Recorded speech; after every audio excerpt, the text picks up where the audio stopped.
Dear students, आज हम discuss करने जा रहे हैं paramagnetic susceptibility of conduction electrons, या हम जिसे कहते हैं पॉलीज पैरामैग्नेटिज्म।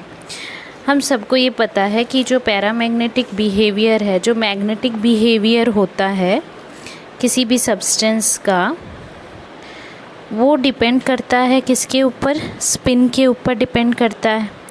ठीक है, तो जो स्पिन होता है वो होता है किसी भी पॉइंट पे माना जाता है कि वो फिक्स्ड होता है। लेकिन हमको ये पता है कि जो मेटल्स हैं, मेटल्स के अंदर कंडक्शन इलेक्ट्रॉन्स होते हैं, जिसको हम फ्री इलेक्ट्रॉन्स भी कहते हैं। यही कंडक्ट करते हैं, इसी कारण से ये कंडक्शन इलेक्ट्रॉन्स भी कहते हैं। और ये तो फ्री होते हैं मूव करने के लिए। तो ये वाला एजम्पशन कि जो स्पिन है वो फिक्स होगा, ये मेटल के केस में तो जस्टिफाई नहीं होता है, और इस वजह से थोड़ा सा ये चीज़ कंट्रोवर्शियल हो जाता है। होता ये है कि जब हम पैरामैग्नेटिज्म की बात करते हैं मेटल्स में, तो सबसे पहले हम बात करते हैं इलेक्ट्रॉन की। इलेक्ट्रॉन का जो मैग्नेटिक मोमेंट होता है वन बोर मैग्नेट्रॉन का होता है। Free electron spin magnetic moment main contribute करता है पैरामैग्नेटिज्म में, कंडक्टर में, और उसको हम लोग एक्सप्रेस करते हैं mu is equals to minus g mu B S से, जहाँ पे जी इज इक्वल्स टू 2 है आपका Lande g factor, mu is equals to -2 mu B S. G2 रखने पे ये हो गया आपका इक्वेशन 1। एनर्जी इलेक्ट्रॉन की एक्सटर्नल मैग्नेटिक फील्ड में इस हिसाब से दी जाएगी epsilon is equals to minus mu B से, या epsilon is equals to -2 mu B M S.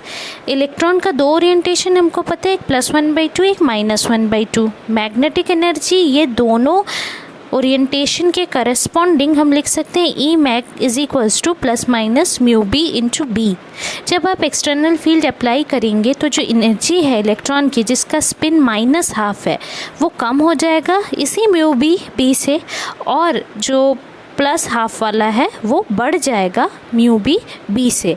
इसको हम यहाँ पर एक्सप्रेस कर रहे हैं, जहाँ पे यहाँ डेंसिटी ऑफ ऑर्बिटल्स हमने लिया हुआ है, ये एनर्जी है।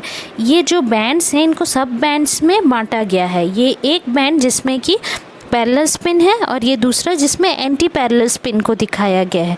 एंटी पैरेलल स्पिन वाला जो है, यानी कि जो हम कह सकते हैं जिसकी एनर्जी जो है वो बढ़ गई है म्यू बी से, और यहाँ पे एनर्जी जो है वो कम हो गई है म्यू बी से। इसी को ड्रॉ किया जाता है कुछ इस तरीके से, जहाँ पे ये फर्मी लेवल दिखाया जा रहा है, और ये है आपका ये जो डिफरेंस हमने कहा 2 म्यू बी, ये डिफरेंस जहाँ पे ये डेंसिटी ऑफ ऑर्बिटल्स हैं। ठीक है, अब इक्विलिब्रियम एनर्जी अटेन करने के लिए स्पिन और स्पिन डाउन, स्पिन अप और स्पिन डाउन इलेक्ट्रॉन्स जो हैं, उनकी इक्विलिब्रियम एनर्जी आने के लिए फर्मी लेवल में बराबर होना पड़ेगा। तो यहाँ पे ये चीज़ बताया गया है, जहाँ पे ये डेंसिटी ऑफ ऑर्बिटल्स है, स्पिन अप वाले का ये एक्स्ट्रा एनर्जी दिखाया जा रहा है। Density of free electron state जो है वो दिया जाता है डी एप्सिलॉन से। हम लोग कितने इलेक्ट्रॉन्स किस स्टेट में है वो निकालेंगे सबसे पहले, और जब वो निकालेंगे तो उससे कैपिटल M की वैल्यू निकालेंगे, और फिर उससे हम लोग ससेप्टिबिलिटी निकालेंगे। तो डेंसिटी ऑफ फ्री इलेक्ट्रॉन्स जो है 4π2 m/h² whole raise to 3/2 epsilon raise to 1/2 D epsilon. तो कंसंट्रेशन जो है इलेक्ट्रॉन्स का पैरेलल स्पिन वो मिलेगा हमको जब हम इंटीग्रेट करेंगे इस डेंसिटी ऑफ स्टेट्स को -म्यू बी से लेके ई एफ तक के, जो कि फर्मी एनर्जी है।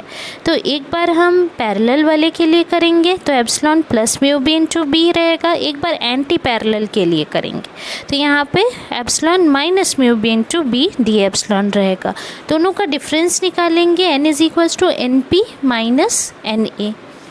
तो ये जो डिफरेंस है ये हमारे को डायरेक्ट सब्स्टिट्यूट हम यहाँ पे करेंगे। मैग्नेटाइजेशन हमने जैसा कहा m is equals to mu, और ये डिफरेंस NP माइनस NA।